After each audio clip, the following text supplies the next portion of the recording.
ఖతర్నాక్ వార్తలు తయారుగున్నాయి. మరి అంతకంటే ముందుగాల హెడ్లైన్స్. రోడ్డు మీద కూసున్నారు ఈ స్కూల్ పోరలు, అధికారులు జర అర్సుకోర్యాల బాధలు. కొడాలి నాని ఎప్పట్లెక్కనే మొత్తుకున్నాడు, చంద్రాలు భవనాల మీద మళ్ళా అరిచిండు. జగనాలు గ్రాండ్ గా పుట్టినరోజు చేసుకున్నాడు, అంగన్వాడీ మహిళలు గడ్డి తినుకుంటా నిరసన చేసిర్రు. ఇక ముందుగాల తెచ్చిన అప్పులు కట్టే బకాయిల గురించి శ్వేతపత్రాన్ని వదిలితే ఇప్పుడు కరెంటు గురించి కాంగ్రెస్ ప్రభుత్వం శ్వేతపత్రాన్ని విడుదల చేసిందుల్లా. అట్లనే అధికార విపక్షాల మధ్య గట్టిగానే మాటలలో అవుతుందుల్లో 24 గంటలు ఇచ్చినామని బీఆర్ఎస్ లే ఇయ్యలేదు అని కాంగ్రెస్ కీసులాడుకున్నాయి ఉళ్ళ అసెంబ్లీలా. ఇంకా ముచ్చట చూడుర్రి.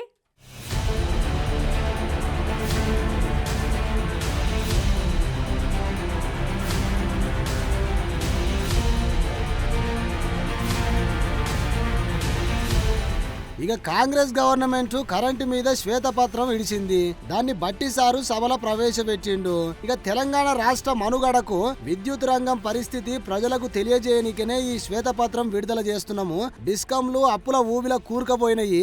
రాష్ట్ర ప్రభుత్వ శాఖలు బకాయిలు చెల్లించకుండా ఆర్థిక క్రమశిక్షణ పాటించలేదు అని, రాష్ట్ర విద్యుత్ రంగ ఆర్థిక పరిస్థితి చాలా ప్రమాదకరంగా ఉందని, డిస్కంలు 81,516 కోట్ల రూపాయలు నష్టాల్లో ఉన్నాయి. విద్యుత్ ఉత్పత్తి సరఫరా సంస్థలకు 28,673 కోట్ల బకాయిలు చెల్లించాల్సి ఉంది. ప్రభుత్వంలోని వివిధ శాఖలు 28,842 కోట్ల బకాయిలను డిస్కంలకు చెల్లించాల్సి ఉంది. 14,193 కోట్లు సాగునీటి శాఖ బకాయి ఉంది. విద్యుత్ కొనుగోళ్ల ఇబ్బందులకు ఈ బకాయిలే ప్రధాన కారణం అని చెప్పిన సారు, వాటిని అధిగమించి నాణ్యమైన విద్యుత్ ను అందించనికే ప్రభుత్వం కట్టుబడి ఉంది అని చెప్పుకొచ్చిండు.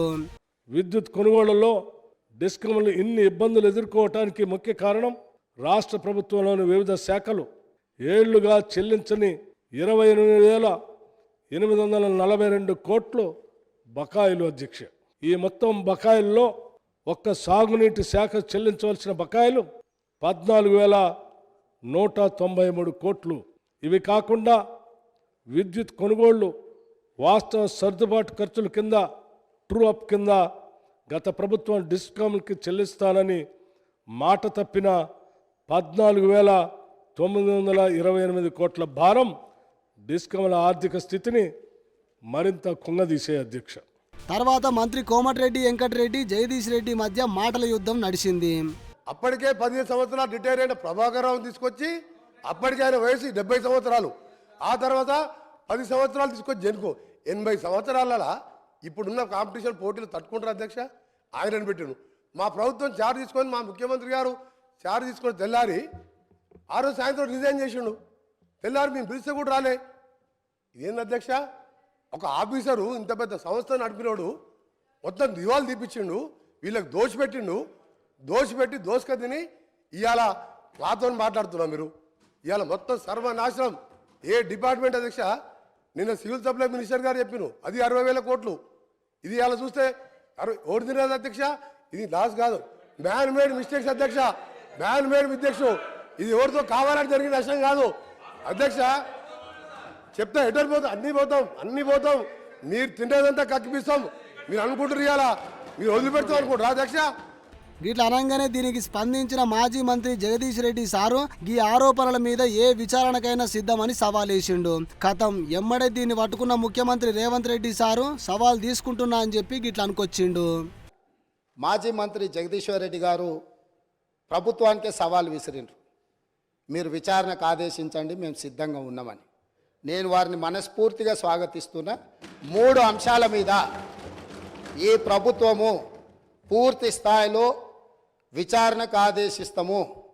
జ్యుడిషియల్ ఎంక్వైరీ చేయడానికి ప్రభుత్వం సిద్ధంగా ఉంది.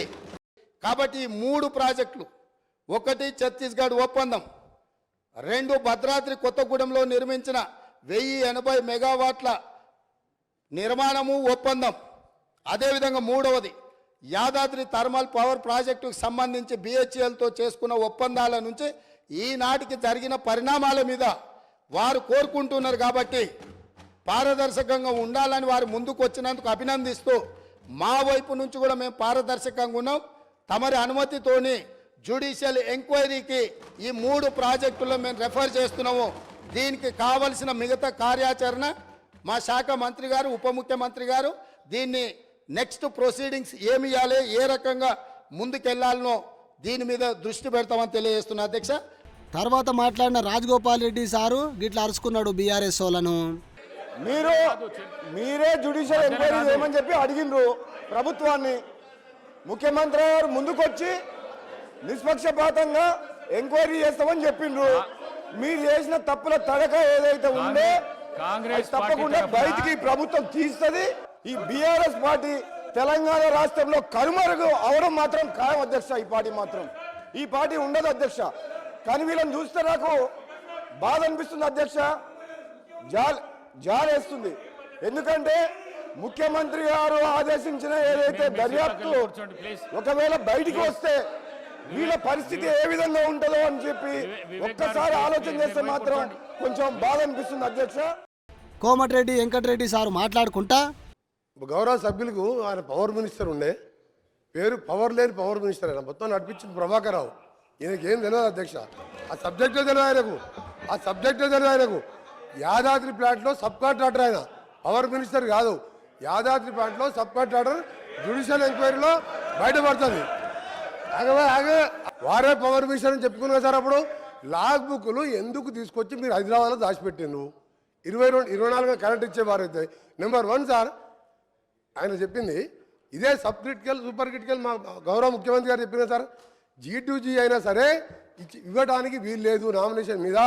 అది చాలా క్రిమినల్ చర్య, అది దోపిడీ చర్య.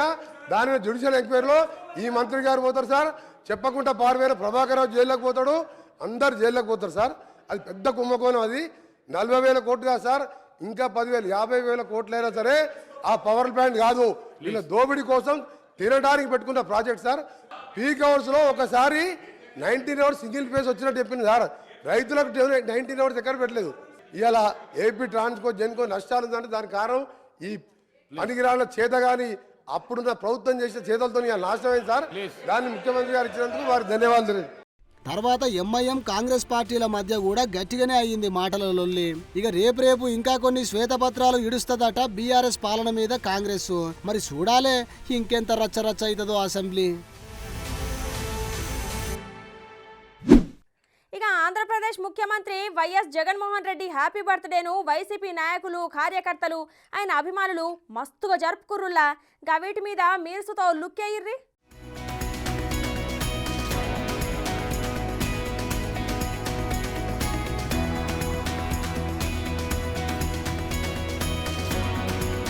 ఇక ఏపీ ముఖ్యమంత్రి జగనాలు సారు హ్యాపీ బర్త్డేకు ఆయన పార్టీ ఓళ్లే గాక ఇతర పార్టీ నాయకులు కూడా శుభాకాంక్షలు చెప్పిర్రు. అందులో ప్రధాని నరేంద్ర మోదీ సారు ట్విట్టర్ లాగా ఇట్లా రాసుకొచ్చిండు. ఏపీ సీఎం శ్రీ జగన్ గారికి పుట్టినరోజు శుభాకాంక్షలు, ఆయన ఆయు ఆరోగ్యాలతోని సంతోషంగా ఉండాలని కోరుకుంటున్నా అని ట్వీట్ చేస్తే మోదీ ట్వీట్ కు సీఎం జగన్ రిప్లై ఇచ్చుకుంటా ధన్యవాదాలు అని రాసుకొచ్చిండు. ఇక ఏపీ రాష్ట్ర గవర్నర్ కూడా శుభాకాంక్షలు చెప్పిండు. ఇక వైసీపీ నాయకులు మంత్రి అంబటి రాంబాబు సారు ముఖ్యమంత్రికి 51 సంవత్సరాలు కాబట్టి 51 కిలోల కేక్ ను కట్ చేసి రక్తదాన శిబిరాన్ని ప్రారంభించిన మంత్రి రక్తం ఇచ్చిన వాళ్లకు ప్రశంస పత్రాలను కూడా ఇచ్చిండు. ఇంకో మంత్రి రోజా మేడము తిరుపతి జిల్లా నగరి నియోజకవర్గంలో ఇట్లా బండి నడుపుకుంటా ర్యాలీ తీసింది. రాయచోటి రూరల్ పరిధిలోని నక్కవాండ్లపల్లి స్టేడియం దగ్గర కేక్ కటింగ్ చేసి జగన్ అన్నకు జన్మదిన శుభాకాంక్షలు చెప్పిండు ఎమ్మెల్యే గడికోట శ్రీకాంత్ రెడ్డి. అట్లనే పెడన నియోజకవర్గం జిల్లా పరిషత్ హై స్కూల్లో 8వ తరగతి చదువుతున్న విద్యార్థులకు ట్యాబ్స్ పంచిర్రు. తెలుగు రాష్ట్రాలే గాక దేశ విదేశాలలో కూడా పెద్ద ఎత్తున సేవా కార్యక్రమాలను చేపట్టిర్రు. ఇంకోవైపు జగన్ సార్ పుట్టిన రోజును వైసీపీ నాయకులు, కార్యకర్తలు, అభిమానులు రక్తదాన శిబిరాలను, అన్నదాన శిబిరాలను ఏర్పాటు చేసి దవాఖాన్లలో రోగులకు పండ్లను పంపిణీ చేస్తున్నారు. ఏపీలోని అన్ని నియోజకవర్గాలల్లో మొక్కలు నాటుడు గిట్ల చేసిర్రు.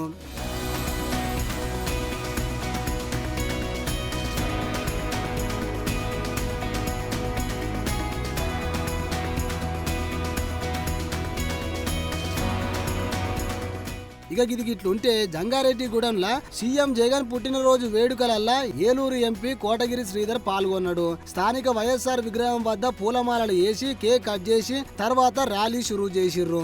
అయితే 10 రోజుల సంధి రకరకాల నిరసనలు చేస్తున్న అంగన్వాడీలు ఆ ర్యాలీ వీళ్ళ దగ్గరకు వచ్చుడు చూసి ఇగో గిట్ల నాయకుల కాడికి పోయి భిక్షాటన చేసిర్రు. అయినా వీళ్ళని పట్టించుకోకుండా స్థానిక నాయకులు జై జగన్ జై జై జగన్ అనుకుంటా నినాదాలు చేసుకుంటా వెళ్ళిపోయిర్రు.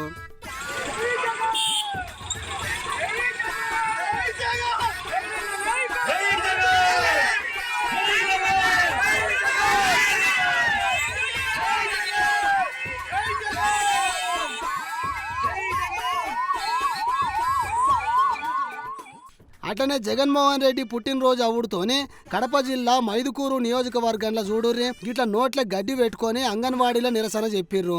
పుట్టినరోజు నాడు నీకు సంతోషం మాకు విషాదమా జగనన్న, మీకు కేకులు మాకు ఆకుల, అన్నయ్యకు శుభాకాంక్షలు చెల్లెళ్ళకేమో మెమో కాపీలా అని ప్లకార్డులు పట్టుకొని గిట్ల నిరసన చేసిర్రు.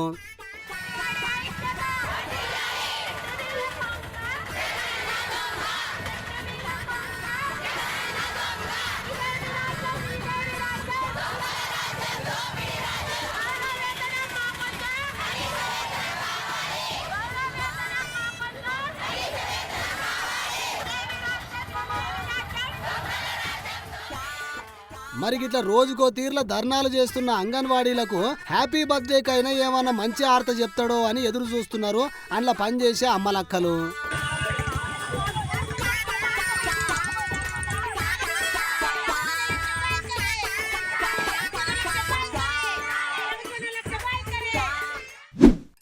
ఇక టీడీపీ వాళ్ళు యువగళం విజయోత్సవ సభ పెట్టి 2024 ఆంధ్ర ఎన్నికలకు ముందు నాయకులకు కార్యకర్తలకు జరంతా ఉత్సాహాన్ని నింపనీకే చూసిరు కదా. దాని మీద అధికార పార్టీ మాజీ మంత్రి ఏం మాట్లాడిండో చూడుర్రి.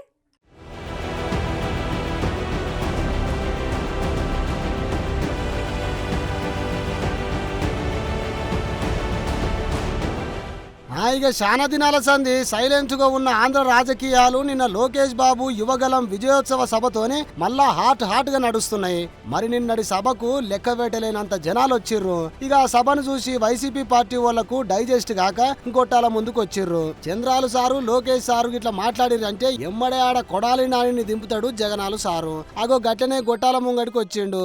ఏందో అరుచుకుందాం పారి. నమస్తే కొడాలి సారు.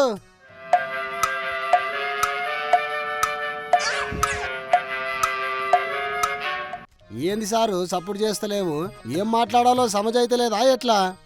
ఇప్పుడు జగన్మోహన్ రెడ్డి గారు 2009 సెప్టెంబర్ 2వ తారీఖున రాజశేఖర రెడ్డి గారు చనిపోయిన రోజు నుంచి జగన్మోహన్ రెడ్డి గారు యుద్ధం ప్రకటించాడు. ఇప్పుడు గా ముచ్చట ఎందుకు చెప్తున్నావు సారు? ప్రెజెంట్ ముచ్చట ఏందో గది చెప్పు. చంద్రబాబు నాయుడు 40 సంవత్సరాలు అనుభవం ఉన్నటువంటి వ్యక్తిని 23 సీట్లకు పరిమితం చేసి 151 సీట్లతో పవన్ కళ్యాణ్ని 2 చోట్ల కూడా చిత్తుగా ఓడించి చంద్రబాబు నాయుడు తనయుడు లోకేష్ని మంగళగిరిలో మట్టి కరిపించి ఆయన అభ్యర్థుల మీద వీళ్ళని ఓడించి ఈ రాష్ట్రంలో ముఖ్యమంత్రిగా జైత్రయాత్ర జగన్మోహన్ రెడ్డి గారు కొనసాగిస్తున్నారు. ఇంకా వాళ్ళని తిట్టుడు స్టార్ట్ చేయలేదేంది అని అనుకుంటున్నా. ఒక్కటే దెబ్బల 3 మీద వేసినావుగా కౌంటరు. మాకు వైఎస్ఆర్ కాంగ్రెస్ పార్టీకి 50% పైన ఓటింగ్ ఉంది. గదేంది సారు, ఒక దిక్కేమో మీ జగనాలు రోజక్క ఇంకా కొందరు 175కి 175 మావే అంటుంటే మీరేంది 50% పైన ఓటింగ్ ఉంది అంటున్నావు. జగన్మోహన్ రెడ్డి గారు చేసేటువంటి సంక్షేమ కార్యక్రమాలు అభివృద్ధి కార్యక్రమాలు ఈ రాష్ట్ర ప్రజలు గెలిపిస్తారు. జోక్ ఆఫ్ ద డికేడ్ అంటే గిదే సారు, సంక్షేమ పథకాలు అభివృద్ధి అంట. వింటున్నారా ఓ జనాలు? ఇంకా సారు చంద్రబాబు నాయుడు విచిత్రంగా మాడుతూ ఉంటాడు. 420 నా కొడుకు అనమాటాడు. చంద్రబాబు గారు అంటేనే ఆడు 420 గాడు. ఏంది సారు గా మాటలు? ఒకప్పుడు మీరు కూడా గా పార్టీలనే ఉన్నోళ్ళు అన్న సంగతి మరవకుర్రి. జర ఆయన ఏజ్ కన్నా గౌరవం ఇయ్యాలి కదా. It's not correct. మరి పవన్ కళ్యాణ్ భీమవరంలో పుట్టి గోళీలు ఆడాడా లేదా గాజువాకలో సంక్రాంతాడా? జర టూ మాటలు మాట్లాడకుర్రి సారు, మంచిగా మాట్లాడుర్రి. వాళ్ళ పేరెత్తంగానే మీకు ఎందుకంత కోపం వస్తుంది? గీ హోదాలో వండుకుంటా గిట్లా మాట్లాడుకుంటా సమాజానికి ఏం మెసేజ్ ఇస్తారు చెప్పుర్రి. ఓరి చంద్రబాబు నటన చూస్తే జనం మామూలుగా ఇంటి రామారావు సిగ్గుపడతాడు. ఆయనే చెప్పాడు నా అల్లుడు పెద్ద నటుడు దొంగ నటుడు అని చెప్పి.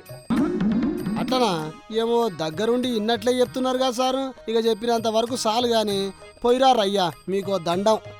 Okay okay. Inter, degree, PG గిట్లా పెద్ద చదువులు చదువుకుంటా యూనివర్సిటీలో ఉండే పోరగన్లు ఎక్కడనో దిక్కున నిరసనలు ధర్నాలు చేస్తారు కదా వాళ్ళ సమస్యల గురించి. కానీ ఇక్కడ చూడుర్రి, ఈ స్కూల్కు పోయే పోరగాన్లు ఏం చేసిర్రో.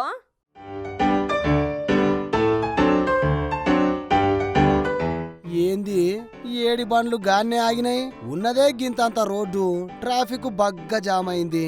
ఏవై ఉండొచ్చు?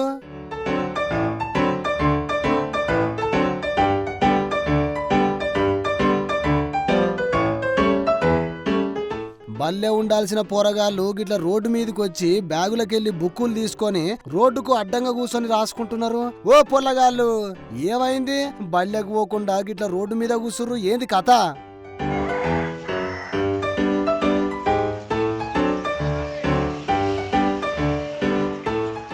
ఓయమ్మనే, బానే ఉంది కథ. గిది బడా, మరి తాళమేసి ఉందేంది? ఏమైంది ఓ పిల్లలు?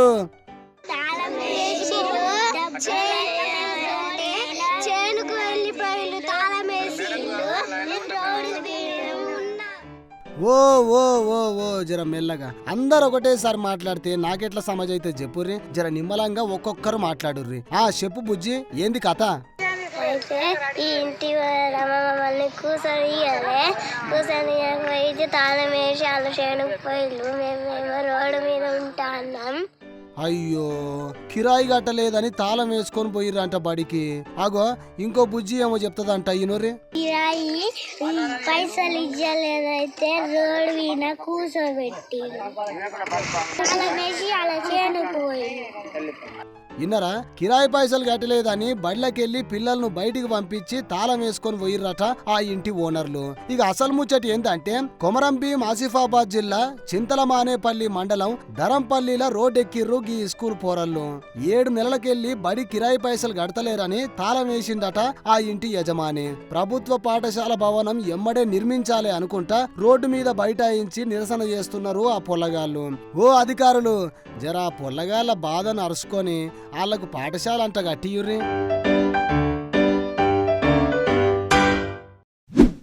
ఇక తెలంగాణలో కాంగ్రెస్ గవర్నమెంట్ వాళ్ళు ఆడోళ్లకు ఫ్రీ బస్సులు అని చెప్పి పెట్టిరు కదా. ఇప్పుడు సిటీ ఊరని తేడా లేకుండా దాన్ని మస్తుగా వాడుకుంటున్నారు అమ్మలక్కలు. అయితే కొన్ని దిక్కులల్లా లొల్లి పంచాయతీలు సుతా గట్టిగానే అవుతున్నాయి కదా. గట్లనే గిక్కడ సుతా ఒక లొల్లి మోపైంది చూడుర్రి.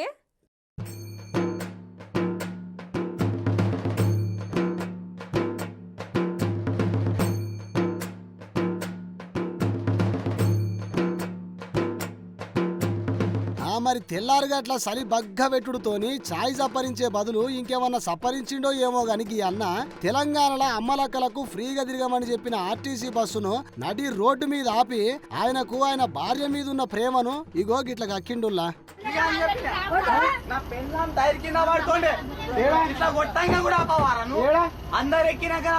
ఎంతమంది ఉన్నారు?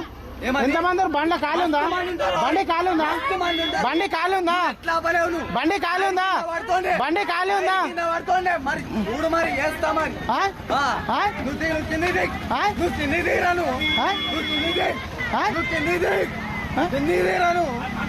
నా పెన్నాను చంపేద్దామనుకున్నావు కదా, నా పెన్నాను చంపేద్దామనుకున్నావు కదా. నేనా?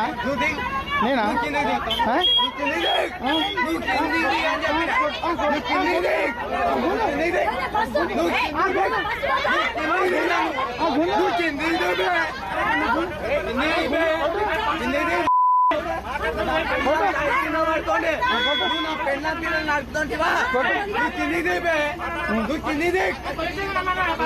నాడు పొజిషన్ అన్నాడు, నాడు పొజిషన్ అన్నాడు, నాడు పొజిషన్ అన్నాడు, బస్ నడు నడు నడును నడును బండి బండి ఎక్కువ పోలీస్ స్టేషన్ నడు, పోలీస్ స్టేషన్ నడును. సార్ నడు పోలీస్ స్టేషన్ నడు, పోలీస్ స్టేషన్ నడు, పోలీస్ స్టేషన్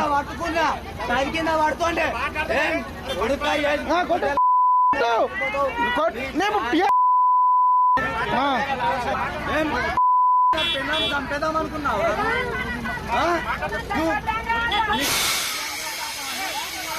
ఇట్లా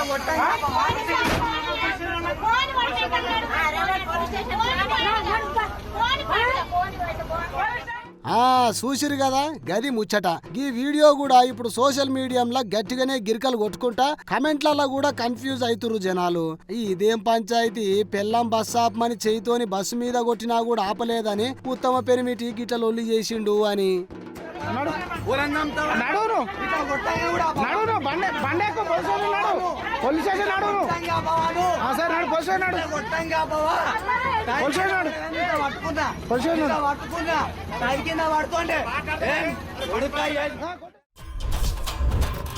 రోడ్డు మీద కూస్తున్నారు ఈ స్కూల్ పోరలు. అధికారులు జర అర్సుకోర్రి అల్ల బాధలు. కొడాలి నాని ఎప్పట్లెక్కనే మొత్తుకున్నాడు. చంద్రాలు భవనాల మీద మళ్ళా అరిచిండు. జగనాలు గ్రాండ్ గా పుట్టినరోజు చేసుకున్నాడు. అంగన్వాడీ మహిళలు గడ్డి తినుకుంటా నిరసన చేసిర్రు. ఇయ్యి ఇయాల్టి ఖతర్నాక్ వార్తలు. మళ్ళా రేపు తిరిగి ఇదే అలా కలుసుకుందాం. అంతవరకు నమస్తే.